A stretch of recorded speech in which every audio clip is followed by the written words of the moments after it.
Olá, agora sim, definitivo. Muito boa tarde a todos que estão aqui nos Estados Unidos. Boa noite quem está no Brasil e na Europa nos ouvindo. Sejam todos muito bem-vindos a mais uma edição da nossa live de Olho no Book. E hoje eu trouxe um convidado especial, um grande amigo, Eduardo Garuffi, onde nós vamos falar exatamente sobre a importância do plano de trade. Vamos lá então. Olha lá, como quando o cara é chique, olha lá, ó, a riqueza atrás dele, olha lá, dá uma olhada. Ó, diretamente de Nova York, né, Garuffi? Quem diria, hein? Diretamente da NYSE, eu pedi pro pessoal manter a luz acesa aqui, porque já não tem mais o pregão, o regular trading hour já acabou, você sabe. Mas eles deixaram a luz acesa para não me incomodar, né? Exatamente, pra gente seguir a live. Boa tarde, Fabiano, tudo bem? Tudo bom, Garuffi. Bom, primeiramente quero te agradecer a sua presença, né? Obrigado por você estar aqui. E eu acho que ninguém melhor do que o Garuffi para falar sobre o tema de hoje, sobre plano de trade. E eu acho que eu sou um dos exemplos vivos, Garuffi, sobre isso, porque eu já tinha 1 ano e meio ou 2 anos de mercado e eu estava naquele vai, não vai, vai, não vai. Aí eu decidi fazer uma mentoria com um colega, um amigo que tinha 8 anos de mercado. E ele falou assim, bicho, precisamos mapear todas as suas operações. E como assim? Cara, se a gente não mapear suas operações, a gente não vai saber onde estão seus erros e a gente não vai saber o que tem que consertar. E eu era um cara que eu era indisciplinado e eu relutei bastante para fazer esse bendito desse diário de trade. Mas eu vou te falar uma coisa. Ou foi coincidência ou foi estudo, mas depois que eu comecei a mapear todos os meus erros, e eu brinco que é um plano como se fosse um míssil, né? Um míssil, ele é guiado porque ele sabe aonde ele não deve ir, né? E eu, quando ensino algumas operações, eu falo, não usa aqui, não usa ali, e não faz ali que não vai dar certo. E quando eu fiz isso, cara, minha evolução foi meteórica, foi muito rápido. Em coisa de 3, 4 meses já começou assim a voltar a operar sem medo, já começou aquela consistência de novo. Você vê a diferença da mentalidade do profissional e que não é profissional, né? Você falou uma coisa interessante. Antes de ontem eu estava menos 1.000 negativo e fechei o dia com menos $28, há 2, 3 dias atrás. Aí o pessoal que estava operando comigo ouviu e falou, mas você vai fechar com menos 28, não vai nem tentar o resto? Eu falei, não quero, não tô afim, amanhã é outro dia, o dia não tá bom, o dia tá ruim, cara.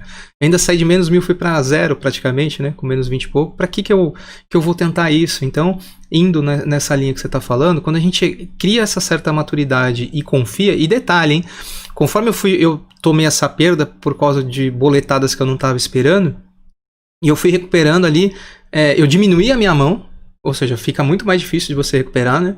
Eu falei, porque eu quero diminuir a mão para ter mais chances de recuperar. E eu fui indo ali, ó, de 100 em 100 praticamente, 80 em 80. Foi desgastante, sabe? Quanto mais você opera, mais você se desgasta. O fluxo, ele exige uma atenção muito grande. Você desgruda do olho da tela, você perde o fio da meada no fluxo, né? Você tem que ver a história sendo contada. E é cansativo, muito mais que gráfico. Então, eu decidi parar exatamente por isso. Não era pelo resultado, mas é igual você falou, chega uma hora, outra coisa que você tem que avaliar também, eu acho que nesse plano aí, chega uma hora o horário. Eu era um cara que, mapeando os meus planos de trading, eu percebia que depois do meio-dia, eu perdia dinheiro. Eu só fui ver isso depois de meses, tá? Que eu não tava de olho nisso. E foi no relatório da Ninja que eu fui colocando por horário, e aí a Ninja cantou ali as barrinhas vermelhas, tudo depois do meio-dia. Eu falei, caramba, né? Puta de um sacrifício. Então, peraí, muitas vezes no plano de trading, na minha visão também, se você tirar da frente aquilo que tá dando errado, você já é lucrativo, né? Então, assim, eu não opero futuros depois do meio-dia. Eu não opero futuros em dia de política monetária. Teve o dia de política monetária, eu fiquei com o pessoal ali operando e eu falei, ó, hoje eu fico no simulador. 80% dos dias de política monetária eu fechei negativo. Estatisticamente, para mim, não é um dia lucrativo. Eu não vou operar nesse dia, né? Então, são coisas, determinações que se eu não tivesse feito um plano de trading, eu não teria mapeado todos os meus resultados, bons e ruins. Eu não saberia onde que estão as falhas, onde que estão os meus pontos negativos. E eu acho que a gente deve ter a humildade de reconhecer as nossas limitações. Então, se eu sou limitado para operar futuros de tarde, eu não vou operar, não é verdade? Eu sei que o meu operacional não tem, talvez edge ali, não sei, enfim. Não sei o que acontece, mas quando você corta muitas vezes aquilo que não está dando certo, você já se torna lucrativo. Concordo. E uma coisa importante que a gente tem que esclarecer para as pessoas é um trabalho de enxugar gelo, né? Eu passei entre junho até esse mês por um período de drawdown. Eu vinha fazendo diariamente um IGTV com os meus resultados, eu começava a analisar, né? Eu falava do que eu fiz, os meus resultados. Eu parei no meio do meu drawdown. Para quem me segue e entende o que eu faço, ficou chateado por ter feito isso. Mas o que é engraçado e que eu percebo hoje é o seguinte: o trader ele precisa estar com a cabeça muito boa. Sim. E a internet ela é muito útil para a gente como negócio, para quem tem negócio educacional, ou para quem tem uma comunidade como eu também lidero e tudo mais. A internet ela é importante, as redes sociais elas são importantes. Uhum. Mas eu sempre falo para os membros da BMAX e falo para os membros do Esquadrão que a minha prioridade é ser trader. Se tem alguma coisa que vai me afetar a ser trader, eu vou deixar de fazer. Então, era muita porradinha, muito barulhinho. Pô, uma drawdown, uma trader não tem isso, uma trader não tem aquilo. Isso me dá isso me mostra uma coisa que é fato, que é a razão de 90 e tantos % não darem certo. A galera não entende a regra do jogo. Exato. Eles não entendem a regra do jogo. Eles acham que ser consistente talvez seja ganhar todo dia o resto da vida. E não é isso. Ser consistente é se salvar nos melhores dias, é saber perder do jeito certo, né? Por exemplo, em abril e maio de 2018, eu entrei nesse período aí que você tá falando, que você passou agora recente esses dias. Puta, e até eu achar que o mercado tinha mudado, eu tava acostumado a pegar tantos pontos e era violinado e o mercado não andava, pra você ter uma ideia. Hoje a volatilidade média do ativo que eu opero é em torno de 12 pontos, né? O ano passado, antes do crash, era 6. E na época que eu fiquei com esse drawdown, era 3. Então, eu demorei 45, 60 dias para identificar que o mercado não estava oscilando o suficiente para que aquele meu operacional tivesse que ser ajustado imediatamente. Depois de 2 meses eu ajustei, e depois de mais uns 3 meses assim, eu voltei com resultados ligeiramente positivos, porque eu diminuo a mão quando eu começo a entrar numa espiral negativa. Alguma coisa está errado, ou o mercado tem que identificar onde está o problema, tem que mudar alguma coisa, né? E aí depois o mercado voltou ao normal e meu operacional voltou ao normal. Quando deu o crash, a gente estava com uma volatilidade no ativo que eu opero de 35 pontos, coisa surreal. E obviamente que eu falei para os meus alunos, olha, dá para operar? Dá. Só que o valor das operações está tão caro por causa da alta volatilidade que eu recomendo a gente sair do Nasdaq e ir por S&P 500. E eu acabei operando ali uma semana, 10 dias S&P 500. Aí ele foi reduzindo, voltou ao normal, eu voltei de novo pro Nasdaq. Então a gente tem que ter esse feeling, né? Saber, igual você falou. Não adianta você ter uma operação como um edge matemático, se você não souber aonde é que tá as raízes do seu operacional, do seu trade system, por mais que você tenha vantagem matemática, se o mercado mudar e você não identificar a mudança, você vai ficar para trás. Eu tenho esse negócio do trade system também. Então, por exemplo, vai ter momentos que eu faço giro e tem momentos que às vezes as pessoas perguntam, pô, por que ali você não fez giro e ali você fez e aqui você falou que não dá? Porque aqui não dá.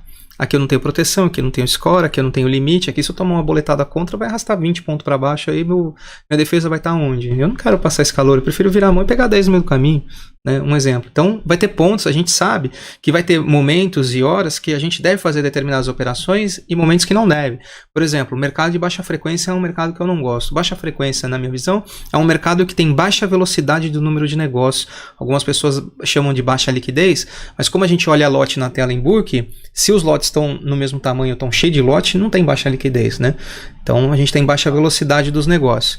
Então isso eu chamo de baixa frequência. Quando a gente está com baixa frequência, operacional, eu não ensino isso porque eu tenho receio do cara se matar até na conta ali.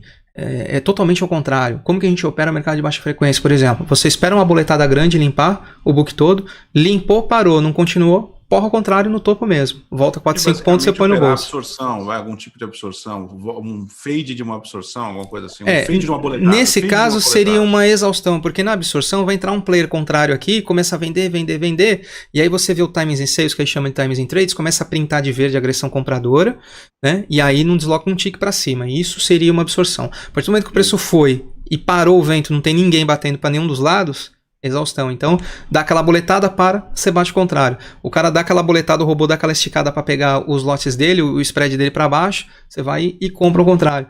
É incrível, cada enxadada é uma minhoca operando desse jeito com baixa frequência. Só que é o seguinte, você pegar um mercado normal do dia a dia e operar assim, você vai se arrebentar, porque o mercado ele vai dar boletada e vai continuar.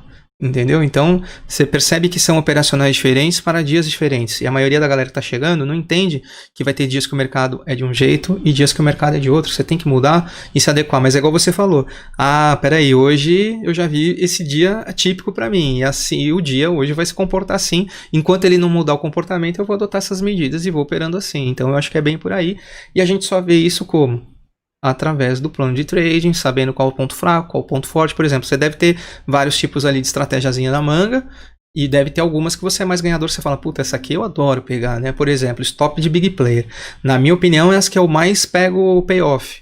Quando eu vejo um cara se estopando, nossa, eu carrego a mão, faço o médio para frente, encho, vou pro próximo ponto, estico a operação, porque eu sei que ele vai catar lata no caminho, porque ele vai ter que... Aquele foi o primeiro stop dele, né? Um institucional, ele não consegue fazer igual a gente, pessoa física, que clica lá e estopou. Um cara para estopar 5.000 contratos, 3.000 contratos, ele vai ter que ficar achando o ponto aonde é que estão 300, 500 ou 1.000, e aí ele deixa chegar lá para ele zerar a posição dele.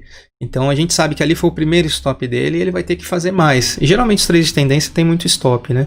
Tem muita gente que quer ficar vendendo e se defendendo e a hora que dá o financeiro volta. Então, sim, existem trade systems e estratégias que a gente gosta mais porque ou identifica mais, né? Assim como tem estratégias que não. Por exemplo, na minha visão, pelas operações que eu fiz e o mapeamento que eu fiz, stop de big player é onde eu tenho, e rompimento de máxima e mínima do dia, onde eu tenho os maiores acertos. Depois, onde eu tenho maiores acertos são as reversões e inversões de fluxo, reversão de tendência, né? Para mim, eu consigo enxergar muito claro. Às vezes, vai formar o pin bar e eu estou entrando no pin bar e vendendo no topo do pin bar, já caindo fora, e a galera vai estar entrando no topo do pin bar. Então são trades que eu consigo ser muito assertivo.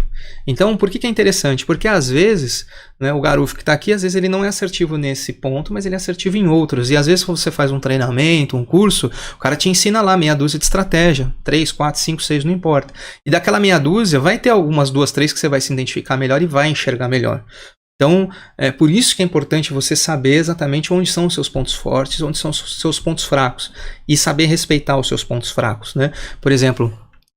eu falei, hoje é um dia que eu não operaria. Eu vou estar aqui com vocês porque a gente está na instrução para poder abrir a sala, mas em dia normal, assim, exatamente com esse contexto de abertura, eu não opero essa abertura. Eu vou fazer outra coisa e volto no outro dia.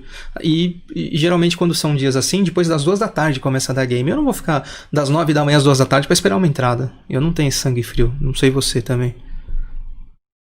Eu sigo minha regra também de hora, faço e acabou. Se deu entrada, deu. Se não deu, acabou. Exatamente. Inclusive, tem um aluno aqui que foi o primeiro aluno que deu importância para o plano de trading.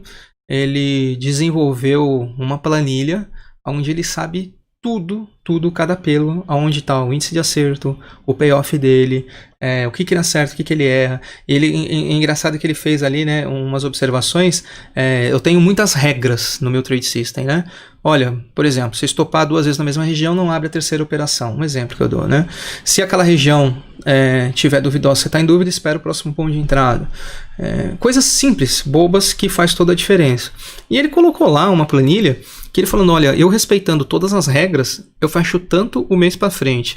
E eu desrespeitando algumas regras, eu fazendo as mesmas operações, eu fico negativo, né? Eu quis até trazer ele aqui, Garuf, para ele apresentar a planilha dele, e operando junto com a gente, e junto comigo, ele vendo minha tela, ele falou assim, cara, é incrível que quando você acerta e o mercado vai a teu favor, você enche a mão e aumenta a tua posição mais do que você operaria normal. Você abre a tua posição e fica ciscando ali, olhando. O mercado voltou contra, você faz uma defesa ou estopa, e se o mercado vai a favor, você parece que muda o teu operacional, né? Você se cresce na operação, que é o que você falou, a gente tem que ser corajoso no ganho e medroso no loss, e a maioria das pessoas aumenta a sua exposição ao risco quando o mercado está ruim, quando o mercado não está bom, seja porque quer se vingar ou porque quer recuperar o prejuízo do intraday, e isso é muito péssimo, né?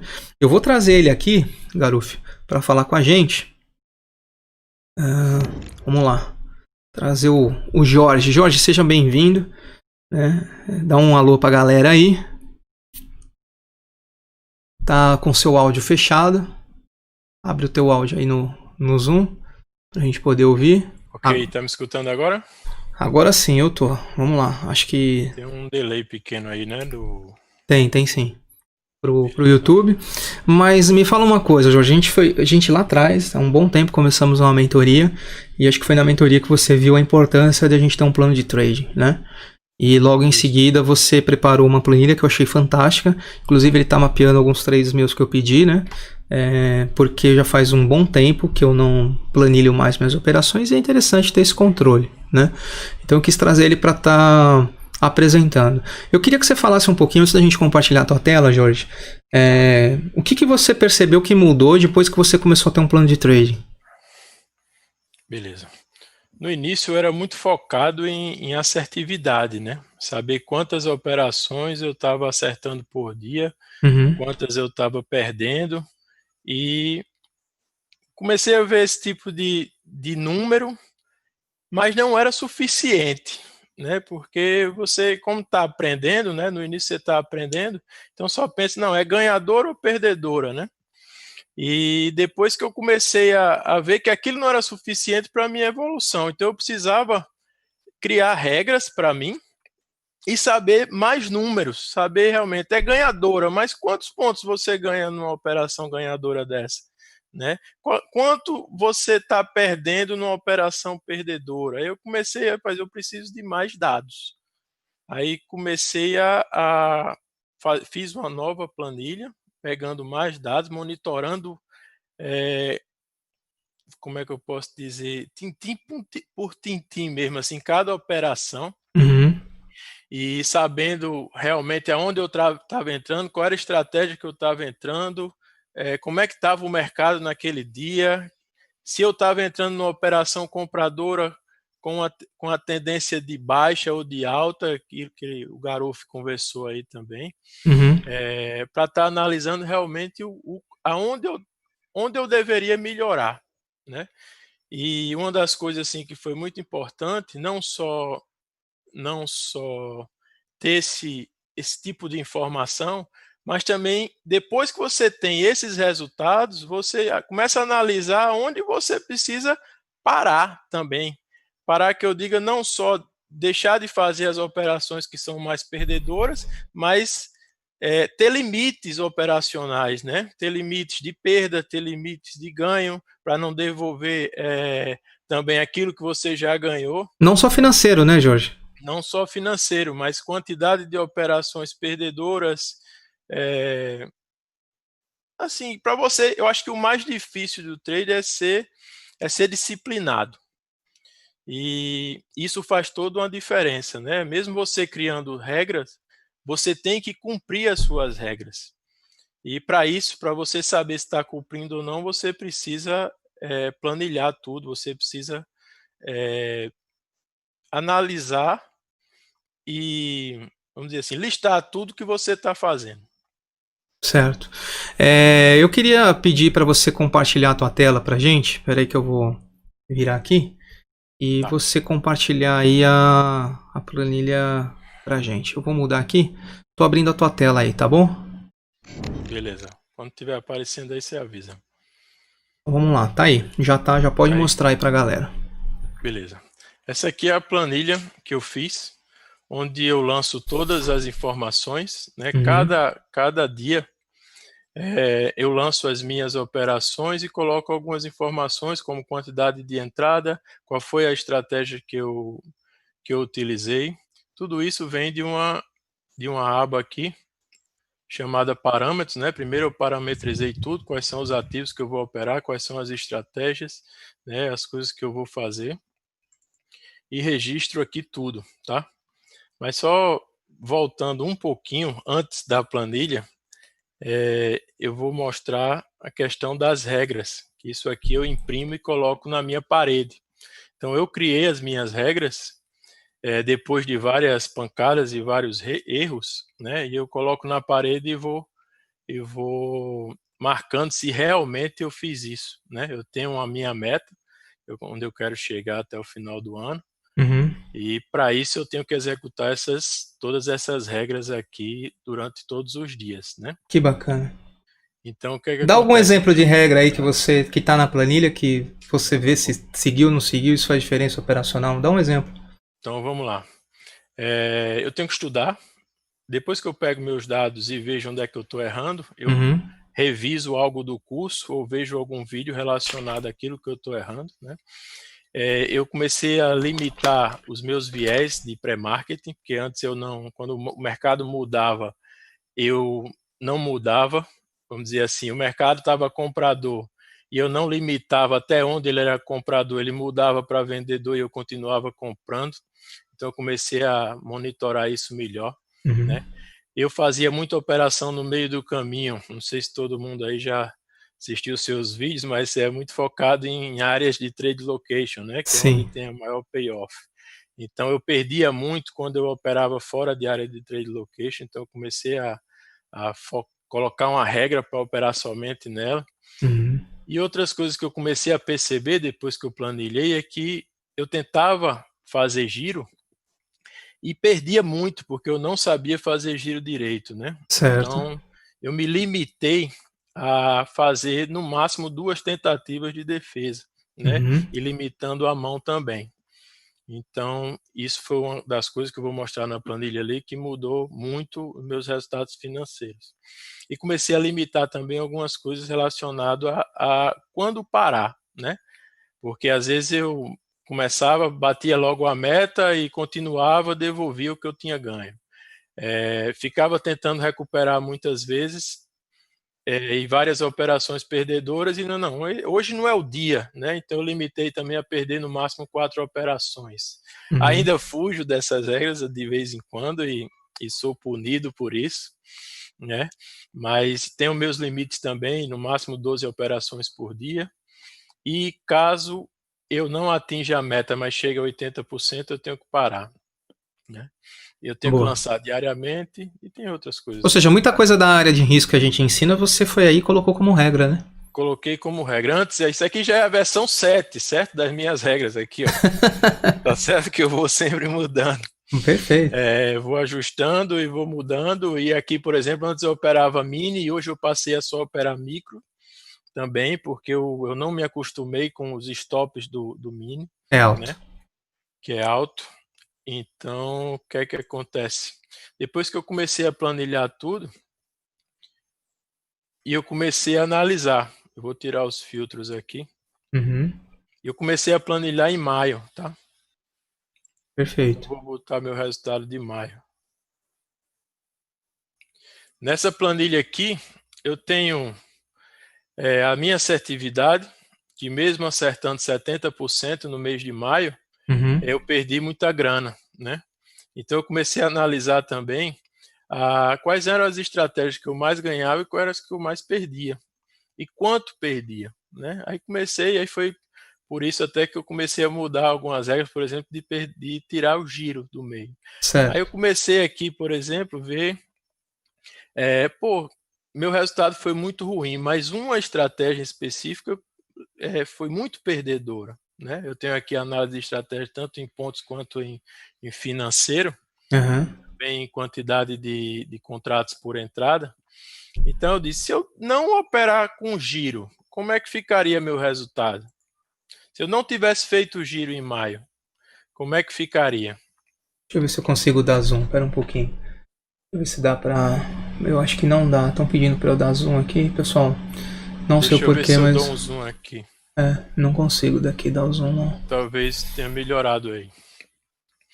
Então eu saí de um resultado que era menos 3 mil no mês de maio, se eu não tivesse feito o giro, Uhum. para um resultado de mais 2 mil. Né? Certo. Então eu comecei a analisar esse tipo de coisa e aí então beleza, mês de junho eu já vou tentar, depois de alguns dias de junho, aí eu não vou fazer giro. E vou voltar aqui. E no mês de junho agora, no mês passado, né, no caso, não fechei julho ainda, mas no mês de junho, só em ter tirado o giro da operação, e eu ainda acabei fazendo nos Uhum. primeiros dias, eu comecei a ser ganhador. Fechei um mês positivo, que fazia muito tempo que isso não acontecia. Legal. Né? Aí Aí comecei a observar que tem outras operações, mesmo perdendo menos do que era o giro, também eram perdedoras. Então, eu comecei a analisar, como eu gravo sempre minha tela. Fala 3 operações que você mais acertou e 3 que você mais perdeu. Vamos lá. Tá aqui nesse ranking de estratégia aqui de junho, eu sempre acerto muito na VWAP, tá? Mas mesmo ela sendo assertiva, não é a que eu mais ganho em pontos. Tá. Aqui, por exemplo, no rompimento de mínima do dia é o que eu mais ganhei. Tá. Rompimento de ajuste também eu ganhei mais. Tá.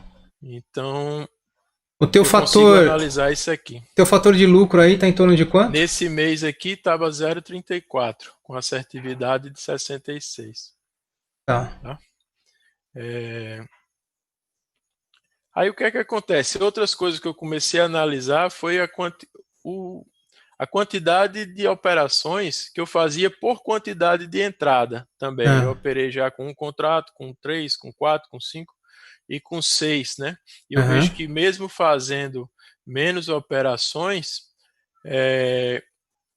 aí eu tenho uma assertividade melhor, tá aqui, com operações com 6 contratos. Né, foi mais assertivo, né?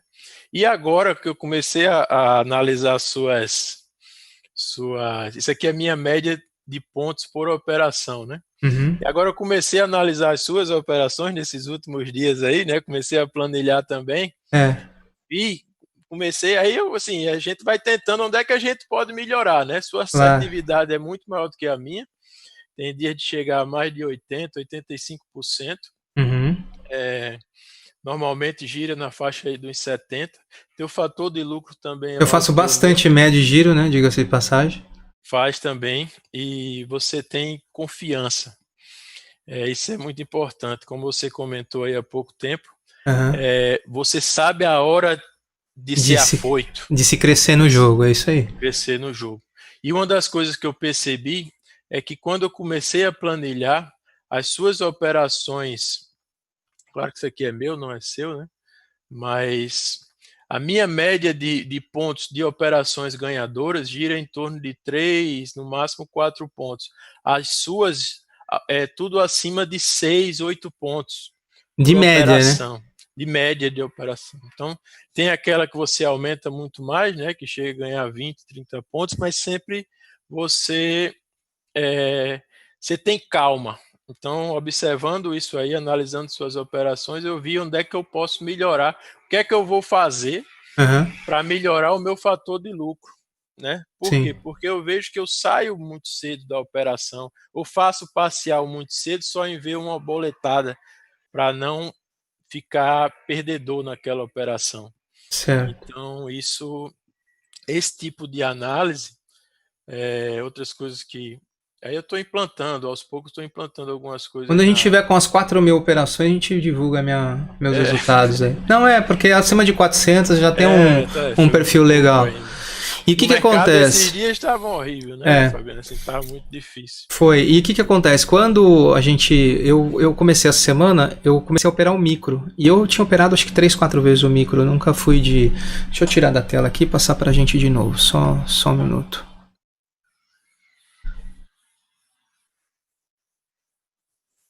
Vamos lá. Então o que acontece? Dependendo do dia, a gente muda operacional, né? Como você falou, cria coragem, etc. Eu acho que a planilha ela vai te dar novos passos. Esses dias eram dias que realmente não estava legal, mas quando a gente tem uma gama de operações, você começou a planilhar agora, né? Então não tem uma amostragem bacana. O que acontece? Eu comecei a operar o micro. Eu queria sentir as mesmas dificuldades dos alunos. O micro é um instrumento novo, tem 1 ano e 2 meses, 1 ano e 3 meses só o micro, né? E eu estava acostumado a operar o mini, meu lote padrão era 15 contratos, agora recente, com alta volatilidade, chegava a usar 30 minis lá atrás com o mercado andando 6 pontos, depois eu reduzi a mão pela metade. E aí o que acontece? Eu fui operar o micro todos os dias, quando eu fui voltar e fui querer operar da mesma forma com o mini, é engraçado que quando você tem um risco muito menor, você parece que dá uma certa relaxada, né? Você arrisca mais, operacionalmente falando, né? E hoje quase tomo uma invertida aí, né, fazendo isso. Enfim, fui pro mini, fui querer fazer as mesmas coisas, porque é o seguinte, para bater meta no mini que eu tô acostumado, é 3, 4 operações eu bato meta, né? Ou meta de ganho ou de perda. E não faço mais que isso. Só que eu tava querendo bater metade da meta, né, um pouco mais que a metade da meta, operando o micro. E o micro ele tem um valor de 10 vezes menor do que o mini. E ainda operando com a mão menor ainda, então eu estava fazendo 10, 12 operações por dia, às vezes, né, um pouco mais. Teve um dia aí que quando a gente opera fora das regiões de trade location, eu falo para a gente usar princípios de price action no renko aliado com os triggers e os gatilhos do fluxo, né? Você vê, aquele dia não tinha nessa noção. Você falou, caramba, você fez X operações, 70% por price action e foi todas ganhadoras que você fez por price action, né? Não errou uma mão. Então, assim, a planilha permite você saber o que você está acertando, o que você não está, né? E assim por diante. Eu vou botar aqui de novo a planilha e eu queria também saber, Garuf, em relação a essa planilha, se tem alguma dúvida, quer fazer alguma pergunta pro Jorge? Não, gostei bastante. Eu não controlo hoje mais com esse nível. Eu controlo hoje, minha planilha é resultados diários, eu tenho os custos, eu vou ter alguns KPIs, alguns números, algumas métricas para saber onde eu estou ante o meu objetivo, para definir alavancagem, número de contratos que eu vou operar no dia, mas ele fez um analytics, né, das entradas dele. Oi. Eu achei muito interessante a planilha, bem legal. Muito completa, né? Porque se você tem muitas estratégias, é que nem o cara que tem uma rede de restaurantes, o cara tem 3, 4 restaurantes e de repente vê que não está ganhando dinheiro. São os restaurantes que são ruins ou é um deles que está levando todos para o buraco? Mata o que está levando para o buraco. Então, saber o que está acontecendo é importante. Então, é bem legal mesmo. Eu particularmente também assim achei a planilha fantástica.